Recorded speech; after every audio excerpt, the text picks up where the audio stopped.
Welcome to Connection Artist, the podcast for building better relationships by design. Love and human connection are fundamental needs for all of us, but how do we cultivate lasting, emotionally healthy, fulfilling relationships with ourselves and others? I'm Luca, and I invite you to join me in meeting everyday people with diverse backgrounds and ages who all have one thing in common: a genuine passion for fostering meaningful connections. You'll hear their heartwarming stories and practical advice for building lasting marriages, lifelong friendships, and self-love. In this season 1, we sit down with 10 couples, learn how they met, and hear the secrets behind how they've built lasting marriages. Their insights will inspire and enlighten you. I also interview guests who found and maintained warm, lasting friendships for decades, and they're sharing how they did it. And lastly, we can't forget the importance of growing a loving relationship with ourselves, so we discuss building self-love and confidence. I've brought together a fantastic lineup of guests for you to meet who will share their unique stories and invaluable communication and relationship advice. Together, we're learning the secrets to building more meaningful, fulfilling relationships, one conversation at a time. I'm Luca, and I invite you to join me in becoming a connection artist. All right, welcome back to the podcast. Today we have Sharon and Mary Jane. They are two friends, and I'm so fortunate to have gotten a chance to meet them in the last few months. They're two lovely ladies in their 60s and 70s, and they have such a great friendship, and they've met a little more recently in life in the last year, but I'll let them introduce themselves. But you're in for a treat. I love their energy. Cannot wait for you guys to meet them. So do you want to briefly introduce yourselves, Sharon, and then we'll go to MJ.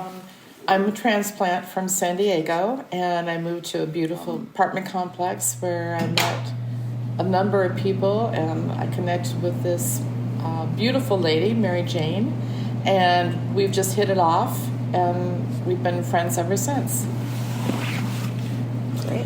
And I'm Mary Jane. I've lived here in an apartment for about a year and a half. I had a house before. It gets very lonely by yourself. My husband died a few years ago, and it's kind of difficult to just be living by yourself like that in a house. So I moved in here, and I met Sharon probably just a few months after I moved in, and I just loved her energy, and I could just tell she was really fun to be around, and so we've really gotten to be pretty close and see each other quite a bit. And do a lot of fun things. Yeah. I see them together a lot. When I see one, I usually see the other not far behind. So on that note, that's a good segue into my next question is, what do you feel makes you such a good compatible pairing as friends? What about each other do you guys really appreciate in your friendship? I think that we have the same zest for fun, and we, I'll call her or she'll call me and say, do you want to do this? And I'll say, yes, of course I do. What time? Yeah. Where? So we just, it's really a pleasure to have somebody that you know will always be there when they can. Yep. So I would say this. Yeah, I would say the same. And it's like, to me, it was like just having that same outlook and sense of humor about things, and being willing to, out of the blue, go do something that might sound a little zany to maybe some other friends, but we're just willing to do it. So it's a very youthful energy in this friendship, I think, and I feel like I could talk to her about anything. Yeah. I have a coaster that I bought. It says, "That's a terrible idea. What time?"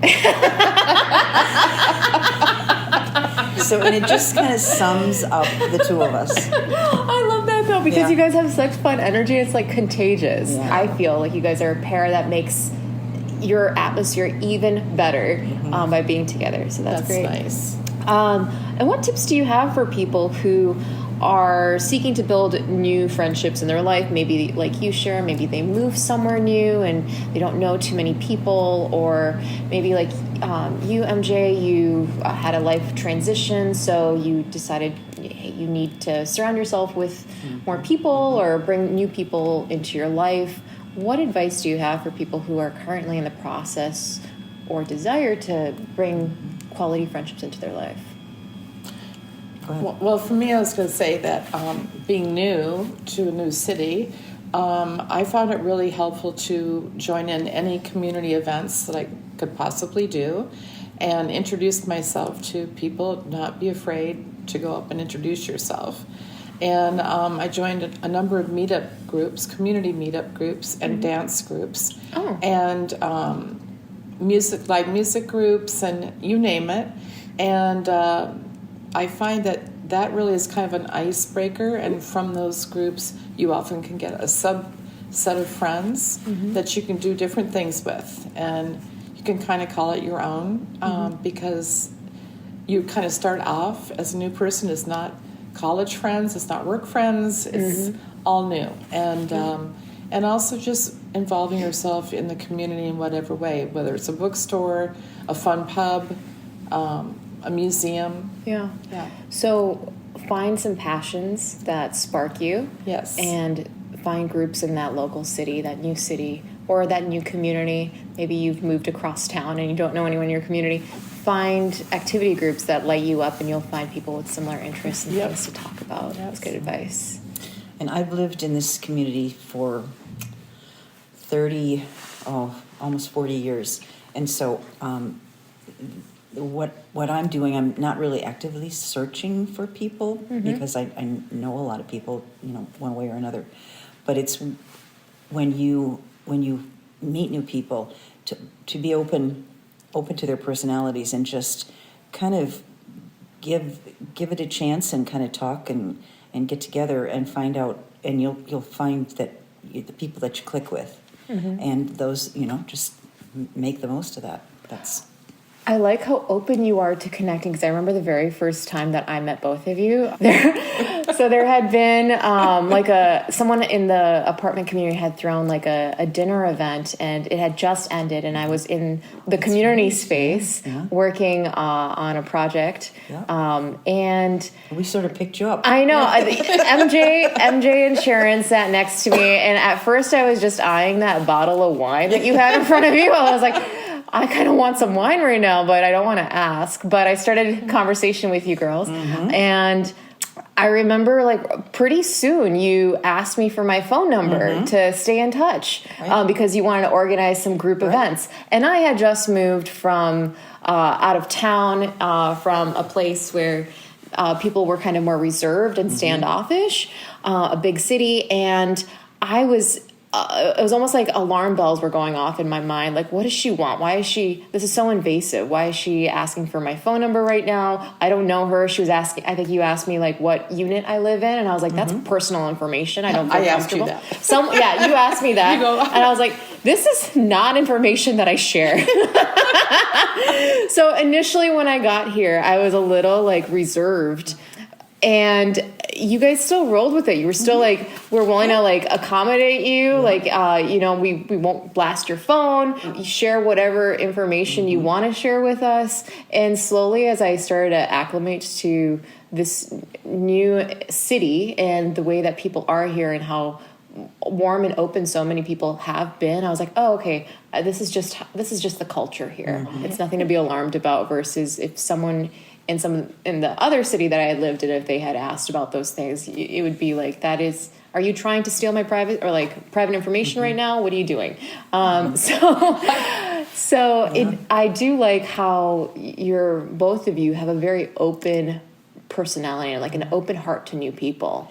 Well, and the fun thing is, it's cold here in the winter, and so nobody wants to go out. And so last year, we had a lot of get-togethers, and I would want to, I think the more the merrier, the more people you can have. And so that's why whenever we're going to do something like that, we contact as many people in the building as possible, all women. Yeah.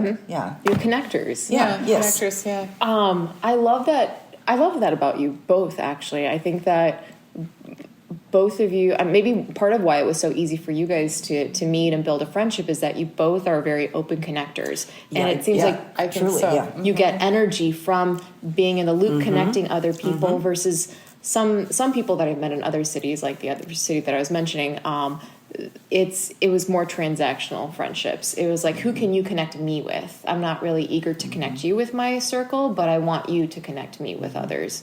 So being a giver with your contacts does, I think, draw people in, just because you seem like someone who enjoys people. Yeah, and we see people meeting people, and you'd really enjoy so and so, and try to kind of get you together. Get them together. Yeah. Just a fun side note: if you're listening to this podcast, and I've heard a few previous episodes that I recorded, I've gotten the chance to interview MJ's family on some of these podcasts. Yep. I've interviewed her son and his wife about their relationship, her sister and her husband about their relationship. So she's a very open book. She's a very open connector. That's true, yeah. So that's a really beautiful thing, to be that open with good people that you know in your life. So speaking of good people, how do you maintain relationships with good people across time, whether it's across geographies or just, people that you used to work with and, you moved jobs, or people that you meet throughout life? You form a relationship, but you have to work a little harder to maintain that relationship over time because circumstances change. How have you guys maintained friendships? I'm still very good friends with a woman that I met in 6th grade. Wow. And I lived in DC, and I moved back here. She moved to Florida. She's been all over the place, and we just, I don't know what it is, but I'm not friends with anyone else from elementary school, or even college, to tell you the truth. But for some reason, the two of us just connect, and sometimes we don't talk for a year, but then, again, we'll get together. So, and other friends, I don't know, there are friends that I talk to every day. There are friends I talk to once every couple of months. So I think if you've got a connection, it doesn't matter how often you connect. Yeah, I believe that too, because it's like I've lived in a number of states and a number of cities, and I'm retired now, and so I'm trying to keep in contact with those people. Social media has really helped that. Instagram, texting, and all that. So. But the same as Mary Jane, I have lots of friends my closest friends, if they don't hear from me for a while, it doesn't matter. We pick up right where we left off, and we're still the closest of friends. But I could work on making more of an effort on my part to connect with them. They connect with me more frequently. Yeah. And but one of the things is the time difference, because it's 2 hours ahead here, and when I'm ready to roll, they're just getting up and wanting to talk. So sometimes just working on a plan to continue a conversation like that. But I think your closest friends, if they really know you, and we know them, it's all good. Yeah, I appreciate that too about just my own personal friendships. Is the real ones are, you don't have to constantly keep in touch with them for you to remember we're still good friends. Well, those are some of my favorite people, where months may have passed, or maybe even a year, and you can still pick up the phone as if you just talked yesterday. Exactly. Like I've had 40-year friendships, and it's the same. Yeah. And by the way, like, I have met some people too that are pretty organized in how they maintain their friendships. They, in some cases, make a mental note or keep a list of, hey, I need to check in with these people every quarter or something. So it's more organic, it sounds like, for you guys. Yes, when the mood strikes, you check in. Otherwise, this is kind of an odd question, but just for context for some people, how many close friends would you say you have today? The kind of people that you could just call spur of the moment, or say, hey, I thought of you right now. What's going on?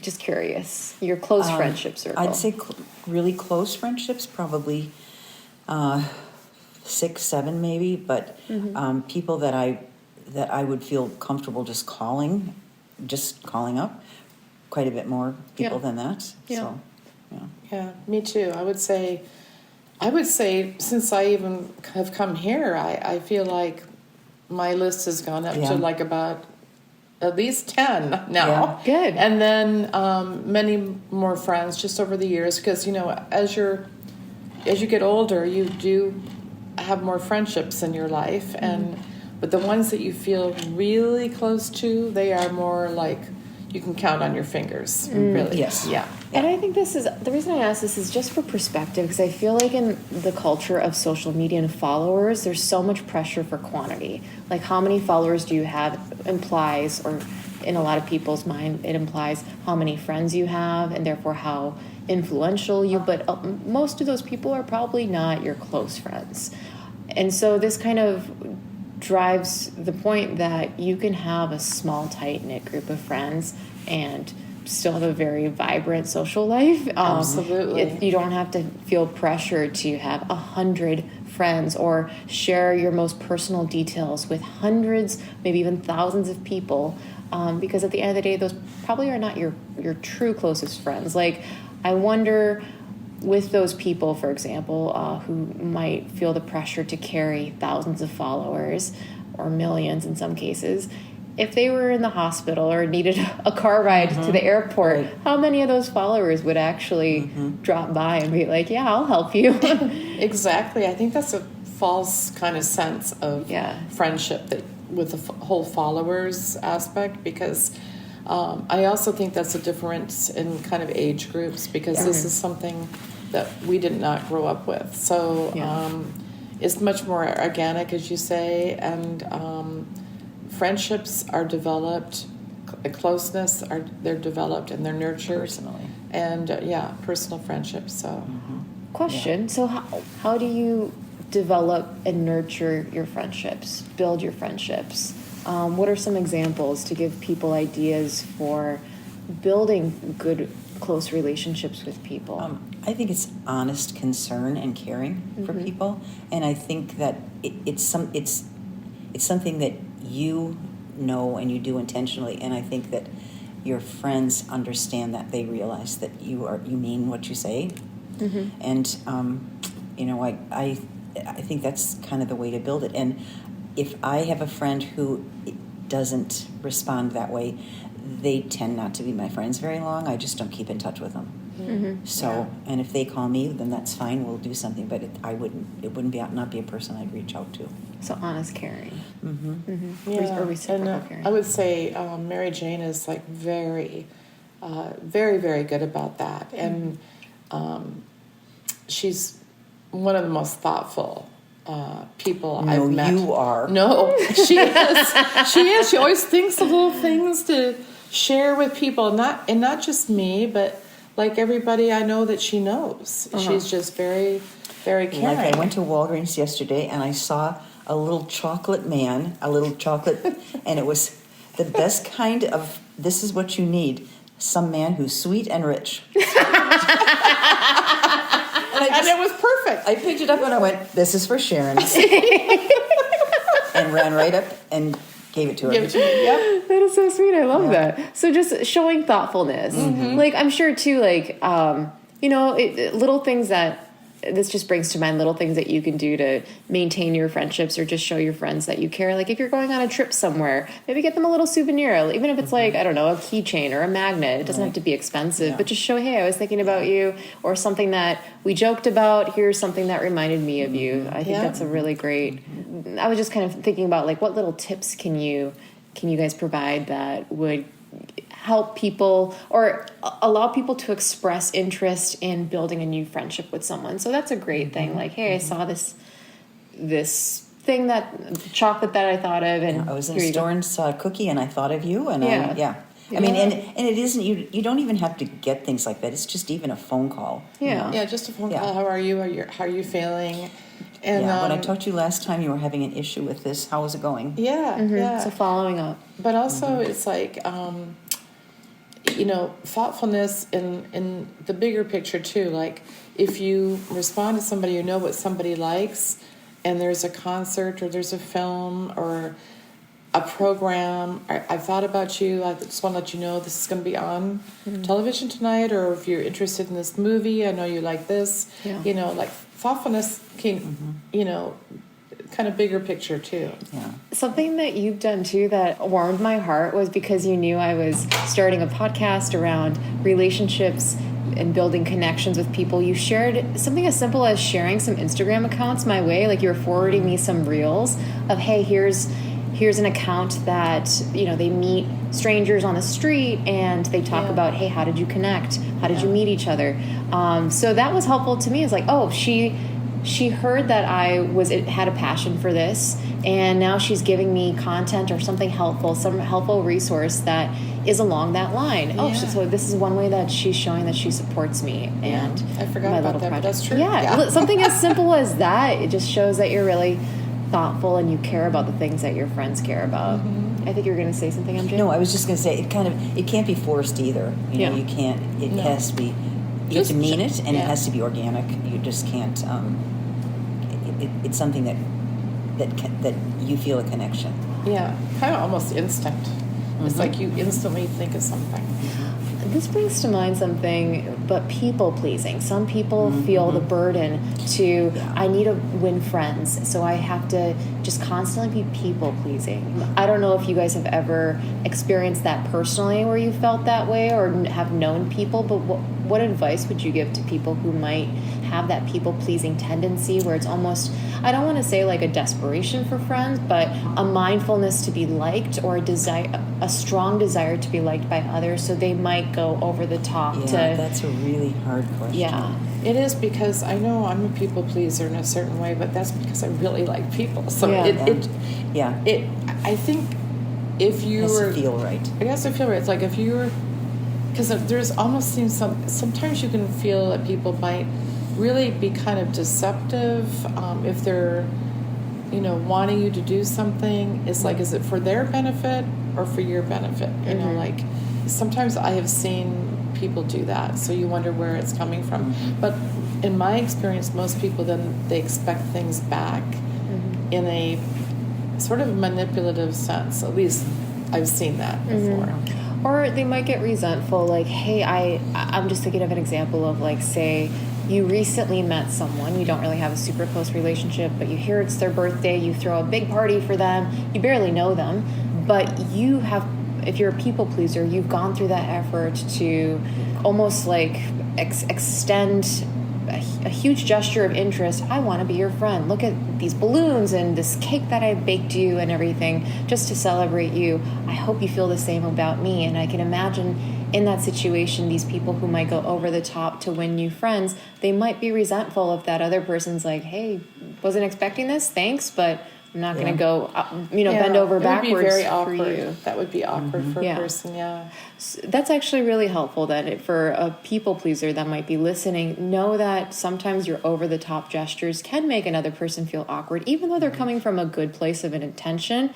If you haven't built that closeness yet, that connection, that quality of connection yet, and you're almost trying to like rush a friendship too soon, it can make the other person feel uncomfortable and also leave you feeling a little resentful. Like I put in all this effort, money, time, and they're not celebrating my birthday or whatever it might be. So true. I think it's being genuine, and I think most people can kind of feel if someone's really being genuine. But the way you describe that in a way, it kind of reminds me of a guy who might just totally go overboard, and you feel like it's there's another motivation behind it. So people might get a little wary about it, like they're smothering, like almost smothering. What do you want? Yeah. Interesting.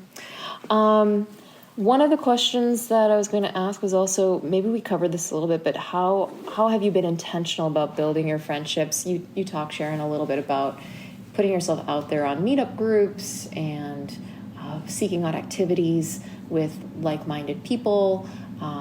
Anything else that you'd like to add, MJ, or either of you to building intentional friendships? I'm thinking of this one woman who's she's a very good friend, but she's not someone that I see all the time. And I've introduced her to a really good friend of mine, and the three of us get together real well. But she doesn't usually contact me. I will just say, I haven't seen you for a couple months.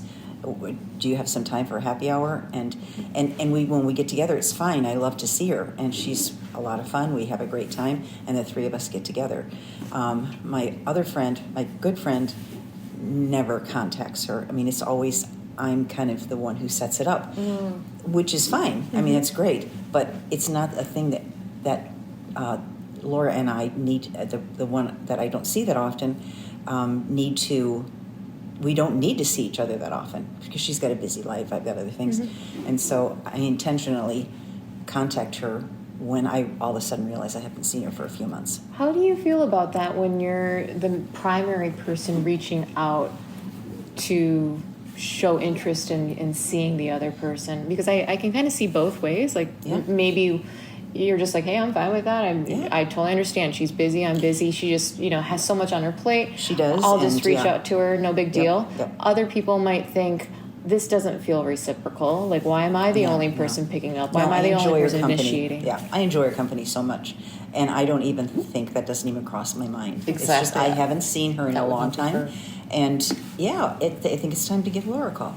Yeah. Well, that's so interesting. Have you had any friendships like that where it's kind of like you are the one consistently instigating or initiating? Yes, I've had that in the past, but I know the people well enough to know that they're not interested. They're just busy, but as soon as I instigate something, then they all want to get together. So. Okay. I've done that with I have a friend, Jim, same way. It's like I'm the one that would get people together. But I don't know. It's just, I think, again, it's not like I'm thinking about it, and it's more like it just happens. Oh, something, some event's going to come up. I think they might really enjoy it. It'd be fun to really do that. Let's see if we can connect with these other people. They'd like to join us, that kind of thing. And truly, we're all busy, and we just can't see all of our friends constantly. So I don't think anything of that. Okay, so you don't take it personally. You Absolutely. just kind of, as long as they're receptive when you do reach out, and they're like, "Oh yeah, I haven't seen you for a long time. Let's get together." As long as that reception is positive and enthusiastic, you're like still. And I know it will be with her. Yeah. So this is still a good friendships to continue. Yeah. Okay. I'm kind of thinking about another scenario then for the people who, again, are kind of doing all the work or seemingly feel like they're doing all the work, constantly reaching out. What would you say to those people if the reception is kind of spotty? Like, oh, thanks for reaching out. I'm just so busy with my life right now. No, I would say that would no. be not a friend. Okay. I mean, it would be an acquaintance. Yeah, an acquaintance. Yeah. It wouldn't be somebody wouldn't be somebody I'd make a priority. No. I love that idea of prioritizing your friends. Like which ones are the ones you put priority effort in versus less priority effort. Talk with you. Yeah. We should get together sometime. Yeah. There are so many people that I'm sure we've all met that are like that. Like, oh, we should connect sometime. Oh, we should do brunch sometime. And it never happens. Or you reach out and they're like, thanks for reaching out. Like 2-3 days later, they'll respond to a text. Thanks for reaching out. I'm just so busy, but let's definitely get together sometime. And then it kind of like extends. Yeah, exactly. So maybe for that, be respectful of your own time and realize they're more an acquaintance. Yeah. So tier your friends. Yeah. Do you mentally tier your friends? No. I don't think mentally I do, but you don't have a list of like, this is my A-list friends and my B-list friends. No, but certainly in your mind you do have that. Yeah. But I. It's like the closer you are, the more you just know what's kind of going to work or not, and you're not offended if they can't make it or do something. It's like you've just kind of embraced the whole soul. Because they've already proven to be good friends to you at some point. Yes. And geographic desirability, I'll call it, is great in friendships, because where this has happened here, meeting Mary Jane and other people in this complex, it's so easy to get to know people more. It's accessible, and I think that aspect of friendship is really important in developing new friendships. I mean, if you have your old friendships from a long time ago and you live in different places, that's one thing. But being geographically close is very, very helpful. So when Mary Jane was talking about last year, and it was all this snowfall, it was just crazy. Nobody wanted to go outside, and and that was a very nurturing period of time. And I think maybe some friendships were even nurtured more so because of that. Whereas, like when I came and lived in San Diego, everybody's off doing their thing in the sun, and it's less conversational, let's really get to know each other. So proximity and actual quality time spent together, you feel enhances or builds and maintains friendships. I do. I think so. Yeah. I think it is, I would agree with you. It's harder to maintain and build a friendship with someone that you almost never see. I've had some friends like that, wonderful people, but we initially met, like, say, in college, but then since then we've always lived in completely different states on completely sides of the country, or in some cases the world. They're lovely people. We might connect every few years on the phone, but it's very hard to maintain a close relationship sometimes if you don't see each other. You're not you're not watering that friendship very often. In lifestyles, like the woman that I'm friends with from 6th grade, we lived some of the time together, but we had children the same age, and divorces and things like that, that we had a connection, and we still have that connection. So going through the same life stages at the same time also that's helps real important to enhance your connection. That's a really great point. Yeah. It really is. It's like the same place, same time. It's like, because you can probably rely on each other for advice during those periods of time. Like, hey, I'm going through this hard thing, or going through a similar thing. We can support each other, lean on each other. It makes a lot of sense. But I can imagine, too, like even females who are moms might prefer finding other friends who are moms, for example, just because they're going through that same life stage. We both recently had kids. Wonderful. Let's talk about being new parents together. So finding when people my in kids were stage. in elementary school, I had a lot of very good friends who were the mothers of the children. I don't even remember their names now. Yeah. And they were really good friends. So it does, as you go through life, what you're looking for in a friend changes, I think. Oh, okay. So it's just kind of natural. Yeah. Yeah. Today, what role do friendships play in your life? Entertaining, enjoyment, understanding, somebody to do things with. Okay. Yeah. To me, they're everything. Yeah. Because I am not a mother, and I not married. So my friends have been my family for most of my life, especially with parents. All of my parents have passed away, and I moved out here to be closer to a brother and niece and nephew. But even if I'm so happy here now that even if I didn't have that, I probably would stay here, because I just feel like the warmth of the friendships and the people that I've met here are interesting, very interesting. Not talking about other people, but talking about the world and ideas and books and film, and all of these things interest me a lot. So, they enrich my life in every way. So Certainly. It sounds like they become your chosen family that you've built and offered intellectual stimulation, social fun, entertainment, all of that.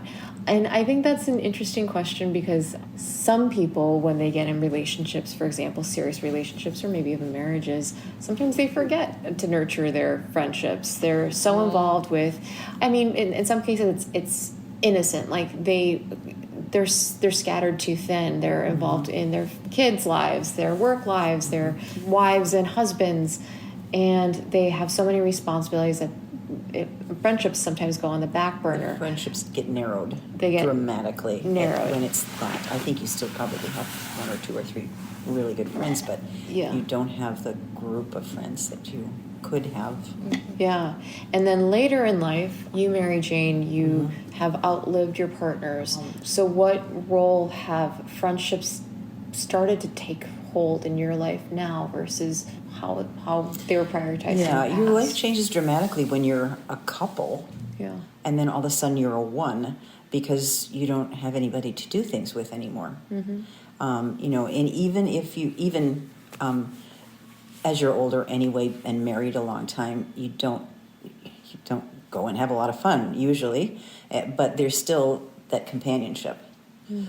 But then you're alone, and you have to go out and find people to do things with, which is really important. I mean, and sometimes it can be very difficult. I was lucky enough to have some really good friends and then meet a lot more here. So, but yeah, everything changes when you're a one and you're not used to it. Yeah. Do you feel like you had a pretty solid group of friends even when you were together with your husband, so that transition wasn't maybe as jarring for you? You probably had support too when that happened, when your husband passed away, from your friends. Yeah, my friends and my family. I've got some. My sisters, we're all very close, so that helps too. So friendship is very important for buffering you throughout life, becoming your chosen family, not just, for hanging out on Friday nights and getting drunk and going to parties, but that's these fun are too, but but these are the people who, choose intentionally, because these are the people who might become your lifelong family of sorts. So, last question is, what one piece of advice would you give to someone who is possibly in their 20s and 30s, or any age really, maybe they're going through a life transition, they're just interested in reinventing their social circle, maybe the circle that they've associated with isn't serving their life, their goals, whatever, or maybe they don't really have many people in their life right now and they kind of feel like they're starting from scratch. Maybe they moved somewhere and taken a new job, whatever it might be. What advice do you have for people who are rebuilding their social life right now? I think Sharon's doing it perfectly. Yeah, I think that really just getting yourself out there. I went to grief counseling after my grandmother passed, and she said, you need to find something that is a statement about yourself or what you're really interested in. And she asked me one of my passions was film. So she says, why don't you see if there's a film group? So I did. And that was Film Society in San Diego.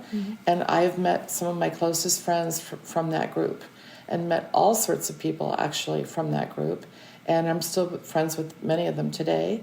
And so when I came here, I also joined the Film Society and met another friend and enjoy that aspect of my life. So I think the meetup groups, there's transplants, Minneapolis transplants here. Any passion that you have, go to see if there's some sort of group that you can join and just get yourself out there and to not be afraid, because I think there are a lot of welcoming places to go. You just really have to just find that one connection, and it can often lead to other connections. That's a good point. Especially if you meet someone who, like you guys, has a passion for connecting others, that can be gold. And I think at this point in my life, I'm not really I'm not searching for friends. But when you meet somebody that you connect with, like Sharon or a few of other people, you just know that that's the person you want to spend some time with. And when you have that feeling, then you should just pursue it. So be open to incorporating new folks into your circle.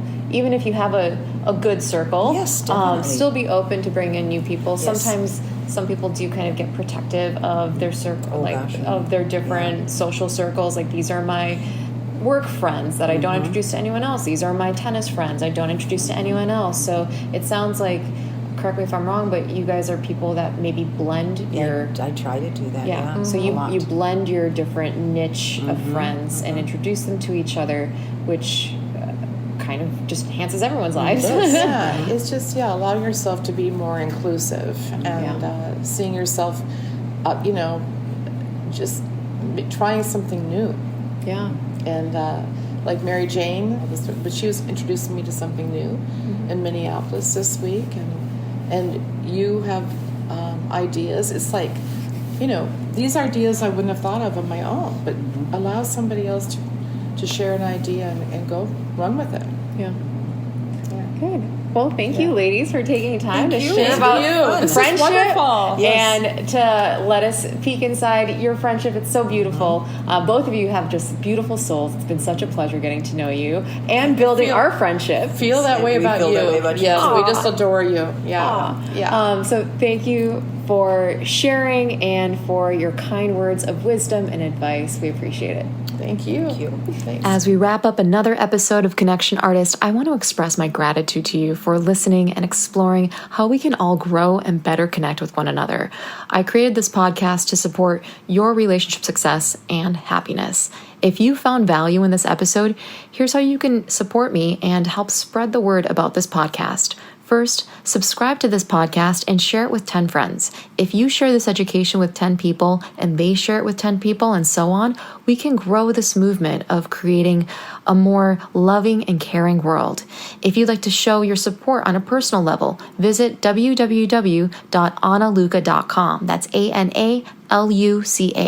Explore my heart-centric products and education, from poetry books to online courses, art prints to apparel. Every purchase directly enables me to continue producing episodes and sharing these valuable stories and insights with you, because this podcast is not free to create. Please consider buying something I've made with my heart and soul to connect with you. Discover handmade heart-shaped art prints and hoodies featuring my exclusive Crypto Love Drops collection at www.artbyanaluca.com. Read about the inspiration behind these beautiful heart artworks at cryptolovedrops.com.